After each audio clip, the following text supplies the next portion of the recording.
Hola amigos, muy buenas tardes. Les habla María Antonieta Díaz de GBS Group y aquí estamos con nuestra sesión, nuestra segunda sesión de preguntas y respuestas del mes de julio, donde vamos a estar hablando sobre temas relacionados a arranques de negocios, impuestos, contabilidad y más. Si tienen preguntas, dudas relacionadas a estos temas y desean aclararla, este es el momento ideal para hacerlo. Así que pueden hacer sus preguntas en línea y las responderemos en vivo. Si no lo hacen ahora, pues también pueden enviarnos por las redes sociales sus preguntas y trataremos de incluirlas en próximas sesiones de preguntas y respuestas. A continuación, pues comenzamos con las preguntas. Adelante. Pregunta número 1. ¿Cómo debo seleccionar el estado en donde quiero hacer negocios? Para seleccionar el estado, lo primero que tienes que decidir es dónde resides y dónde va a funcionar el negocio. Porque pues donde estés, donde tengas una oficina, donde generes las facturas, donde estás haciendo el negocio como tal, se va a constituir en el lugar donde tienes que registrarte necesariamente. Si registras en otro estado y luego abres otra oficina o empiezas a hacer negocios en otro lugar, es importante diferenciar que hacer negocios no es venderle a un cliente. Tú puedes tener una compañía registrada en un estado y vender en cualquier estado, siempre y cuando no tengas un asentamiento, una oficina, gente trabajando, emitiendo facturas, ejecutando el negocio como tal. Entonces, lo ideal es que si vives en Florida, vives en Texas o vives en Nueva York y la oficina, el negocio lo vas a desempeñar desde ese lugar, pues lo crees en ese estado, porque de todas formas, si lo crearas en otro, igual vas a tener que registrarlo en el estado donde vas a funcionar y vas a tener la oficina. Solo tiene mucho sentido tener más de una obligación fiscal en diferentes estados. Me recomendaron que debo incorporar la compañía en Delaware. ¿Es cierto que pagan menos impuestos? Ok, ese es un mito que escuchamos constantemente. La gente piensa que Delaware cobra menos impuestos, etcétera. A ver, los impuestos que pagas en los Estados Unidos por tu negocio, están divididos en dos. Uno es los impuestos federales que pagas al IRS, al Internal Revenue Service, al Departamento de Rentas Internas, y los que pagas a nivel del estado donde estés ejecutando el negocio.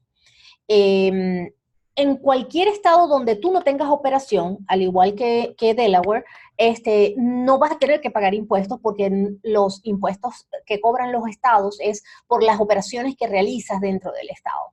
Entonces, si por ejemplo tú tienes una compañía que registraste en Florida, pero resulta que dejas de tener operaciones en Florida y te mudas a Texas y estás haciendo realmente todas las operaciones en Texas, a quien vas a tener que pagarles a Texas por impuestos, perdón, los ingresos que generes en Texas y no a Florida. Así que eso sucede con cualquier estado. Si tú creas una compañía en Delaware y no vas a operar en Delaware, pues no tienes que pagar impuestos estadales en Delaware. Realmente el beneficio en un momento dado de Delaware va más allá que el tema de impuestos. Tiene que ver más bien con que el sistema de las cortes de negocios, cuando hay una demanda, son pro corporación. Eso quiere decir que si en un momento hay una demanda, es más fácil establecer o lograr ganar esa demanda porque hay unos beneficios corporativos diferentes a otros estados. Entonces, por eso es que van a ver que muchas veces las corporaciones grandes, cuando hablo de corporaciones grandes, empresas como, qué sé yo, tarjetas de crédito, Mastercard, Visa, o quizás empresas que tienen de consumo masivo, donde tienen una gran cantidad de clientes, una cantidad de clientes masiva, implica que pueden tener muchas demandas en un momento dado. Las incorporan en Delaware, pero al final para ellos igual, porque tienen operaciones en todos los Estados Unidos y van a tener que estar registrados en todos los estados donde tengan oficinas. Pero para un negocio pequeño, para un small business no tiene sentido registrarse en Delaware para luego hacer negocios en Florida, en Texas, en Nueva York o en California o en otro estado. Así que realmente no hay un beneficio desde el punto de vista de impuestos que implique que valga la pena tener un registro en Delaware. como propietario a cuenta propia de un negocio, ¿cómo me pago? Eh, ¿Cómo calculo qué me puedo pagar como salario y pasar a mi cuenta personal? Ok, si estás haciendo un negocio por cuenta propia, es decir, que no has incorporado ese negocio, no tienes una estructura jurídica como una corporación o una LLC, estás haciendo el negocio bajo tu número de seguro social y sobre tu misma persona, lo cual implica que va a estar todo incluido en tu declaración de impuestos sobre la renta. No puedes asignarte un salario, porque no te vas a pagar un salario a ti mismo, porque al final eres tú haciendo ese negocio. Así que simplemente, pues, el dinero que tú consideres que sobró de la operación y que quieres asignártelo, lo pasarías a tu cuenta personal sin ningún tipo de deducción ni nada, serían como las ganancias que te generó ese negocio. Al final del año, cuando hagas tu declaración, vas a tener que completar un formulario que se llama Schedule C. Ese Schedule C, ese Schedule C, que es de negocios, vas a tener que incluir toda la información de los ingresos, costos y gastos del negocio. Y al final te va a dar una ganancia. Esa ganancia que se genere va a calcular el impuesto sobre la renta que toca pagar, y además vas a tener que pagar, si eres activo en el negocio, Self-Employment Tax, que es Seguro Social, y Medicare, que es un 15.3% sobre esa ganancia que se está generando de ese negocio. En ese momento, en tu declaración personal, es que pagarías los impuestos. Ahora bien, si es un negocio que ya tienes más de un año y ya te produjo unas ganancias el año anterior y sabes que vas a tener que pagar impuestos, también el IRS exige que pagues unos impuestos estimados.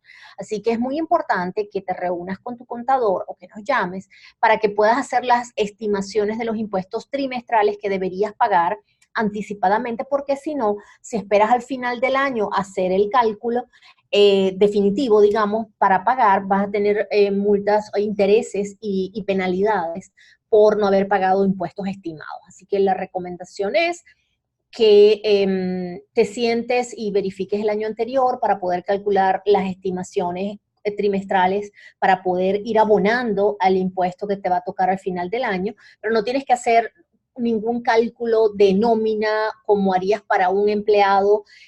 Simplemente tomas el dinero, lo transfieres a tu cuenta de banco y tienes que llevar, por supuesto, una contabilidad que implique, que te permita tener toda la información necesaria que por ley requieres tener para poder presentar, organizar la información en una contabilidad y poder hacer el Schedule C al final del año y cumplir con los requerimientos de impuestos.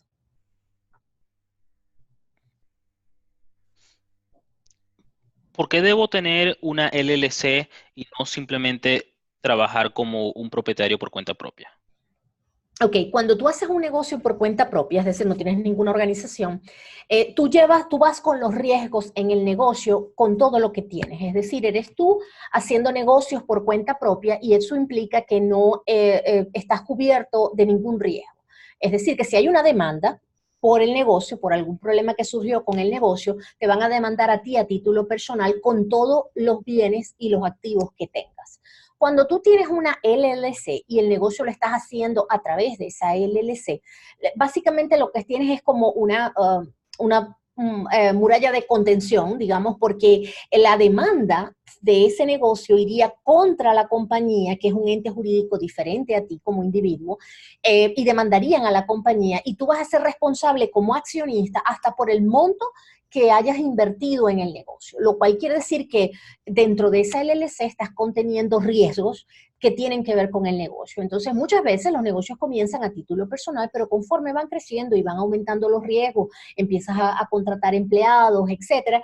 Entonces, lo recomendable es que incorpores una LLC o una corporación, dependiendo de las necesidades, y esto te va a ayudar a protegerte de cualquier demanda o pasivo que se pueda generar. Es muy importante que, si bien la LLC te cubre en el caso de demandas y tu riesgo se limita a lo que hayas invertido en el negocio, esta limitación de riesgo no es, digamos, completa, porque, por ejemplo, si tú cometes actos personalmente que implican una demanda por decisiones personales que tú tomaste, igual pueden ir contra ti. Te voy a poner un ejemplo. Si tú tienes empleados y resulta que tú le haces retenciones a esos empleados y tú, que eres el que manejas la chequera, los bancos del negocio, las retenciones de impuestos que le haces a esos empleados, no las enteras al IRS, no las envías, no se las pagas al IRS, tú tomas la decisión de ese dinero utilizarlo para otras cosas, a pesar de que esté dentro de un LLC, tú vas a ser responsable a título personal por esas decisiones que tomaste y pueden en ese caso ir contra ti. Entonces, no es absoluta, pero indudablemente la LLC te cubre y te limita los riesgos al hacer negocios. Por eso es que pues la mayoría de las personas cuando el negocio empieza a crecer toman la decisión de incorporarse y de poner esa protección para desvincular los riesgos del negocio de los bienes personales. ¿Tener una LLC es costoso? No realmente. Crear una LLC no tiene unos fees que cobra el Estado, hay que mantenerla y anualmente hay que renovarla, dependiendo del Estado, pues los costos varían, pero no es muy costoso. Sin embargo, sí es muy beneficioso desde el punto de vista de limitar riesgos. La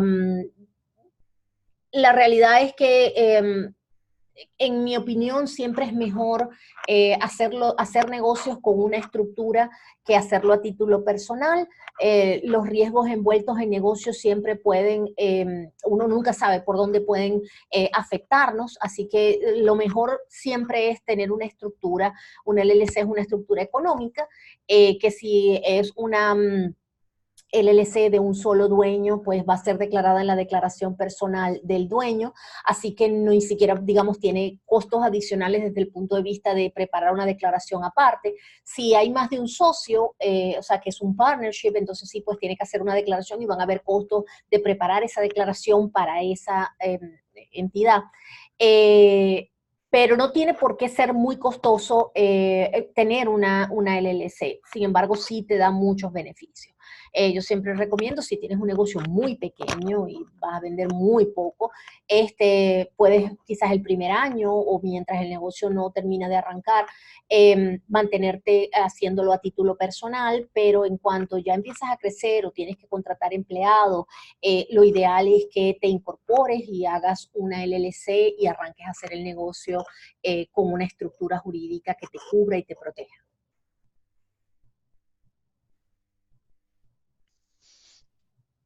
Me están solicitando que debo hacer una forma 5472. ¿Qué es eso? ¿Para qué sirve? Ok, una forma 5472 es un requerimiento para las corporaciones y para las entidades, en inglés es disregarded entities o entidades que no tienen estructura desde el punto de vista fiscal, que son, se llaman también pass-through entities, que tienen dueños extranjeros. Si una empresa, una corporación o una entidad sin estructura desde el punto de vista de impuestos, tiene un dueño extranjero de mínimo el 25%, va a tener que presentar una 5472 para reportar las transacciones con relacionados. Relacionados es el accionista o compañías del accionista, si hay intercambios de dinero, bien sea porque hubo un préstamo, porque hubo una venta o una compra, o cualquier transacción que se haya generado durante el año, va a haber que reportarlo en esa 5472. Es bien importante. No es un formulario muy complejo, pero sí tiene muchos detalles que hay que tomar en cuenta y estar seguros de que se está presentando adecuadamente. Y sobre todo que se presente, porque la multa por no presentarlo es de $10,000 por cada 5472 que no se presentó oportunamente. Entonces es muy importante entender qué son las transacciones con compañías relacionadas.